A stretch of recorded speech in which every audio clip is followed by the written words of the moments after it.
So my teacher is very excited because Fifi got an opportunity to shanda kuma cruise ships. Let me just read what she posted. And Fem helped me thank Elite School of Beauty Zimbabwe who groomed my daughter until she achieved a CDESCO diploma.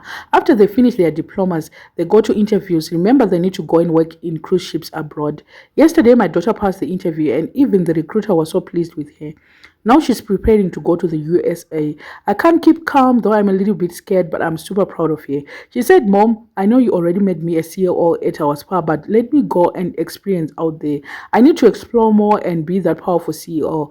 I know she works so hard and I know she's going to do the best. Thank you, Miss Grace, for mentoring my child. My fee is IT buyer, but I know very soon my returns are coming. Congratulations, Manango. Mommy is crying tears of joy right now.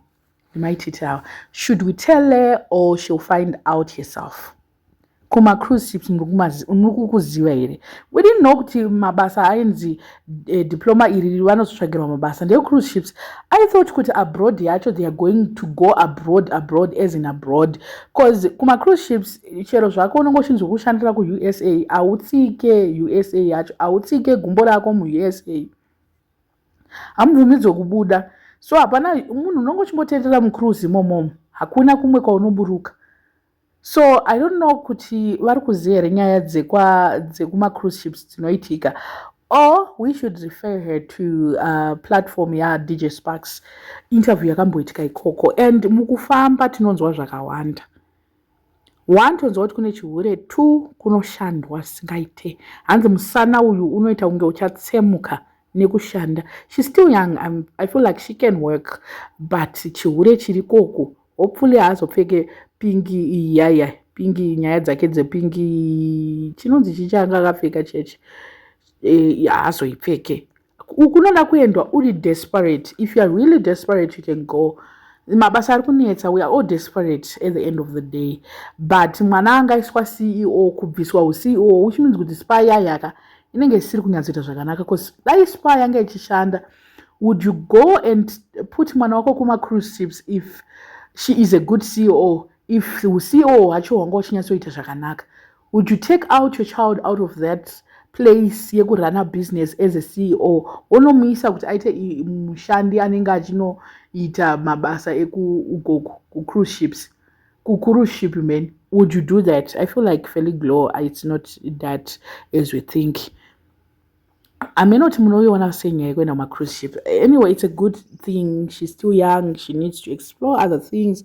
She needs to also get her own money. Not yekushandi wachinyatsoziya kuti ndianingi ndeya ikuenda ichazouya kwandiri. Apa nongochiziva kuti if it's 2,000 3,000 that you're getting, it's yours. And kana uchida kuzopana mama uchida kuzoita say yes, but it's yours. It's your salary. I don't know why a lot of people are just saying kuti she shouldn't feel excited at all because kuma cruise ships tinokuziva. Let me just finish off nema comments ari panapa. Anzi cruise ship chaiyo here ndo yamungaitire noise zvikanzibvunzawo hako. I'm asking as well. Hanzi asazonopfeka chimaski chepingi chiya ikoko mukunzwa zvakutaurwa nevanhu, because uko kakuka ende inenge itori side hustle, iri kutoitwa side hustle wamwe vanhu. Nditori nemunhu wandoziva akabva ikoko nemwana chaiye akapiwa kamwana ikoko kuma cruise ship. Hanzi uyu akavhura mabhizinesi hobho yezvidhori yakazodii. That's what I was asking as well, kuti what happened to being a CEO at a company, at a mother's company. Hanzi regai tiseke zvedu isi tiriko chingodzungaira mungarava. Aiwa vanhu vari kwaringodzungaira, regai aende ikoko anodzungairawo nevamwe.